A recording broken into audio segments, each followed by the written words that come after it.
Здравейте, вие сте с TodayTech.eu, а днес представяме на вашето внимание последният смартфон на технологичния стартъп Nothing. Става въпрос за Nothing Phone 2A. Ето това е устройството. Като смартфонът запазва дизайна на предшественика си и е в типичен стил за компанията с изключителен дизайн. Както виждате, гърбът е прозрачен, някои елементи са видими и прави впечатление светлината система Glyph, която е активирана в момента частично. И с нея можете да проследявате различни ефекти, таймери, входящи известия, обаждания и други. В случая телефонът е в сив цвят с доста приятен дизайн, както вече стана дума. Ето това е той. Иначе устройството залага на впечатляващ с параметрите си екран. Ето го. Той е с диагонал 6,7 инча, AMOLED панел, доста добри свойства.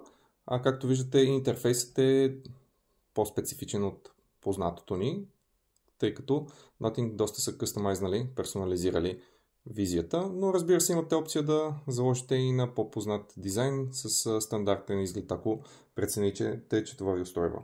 Иначе е заложено на изключително ефективния чипсет MediaTek Dimensity 7350 Pro, който е разработен съвместно от Nothing и MediaTek, предлагайки доста добра производителност, като не срещнахме никакви проблеми с него. Има още 12 ГБ RAM, 256 ГБ памет за файлове и батерия с капацитет 5000 мАч и бързо зареждане до 50 W. Разбира се, в комплекта няма зарядно, като получавате ето този кабел, пак стилизиран в дизайна и пинче за отваряне.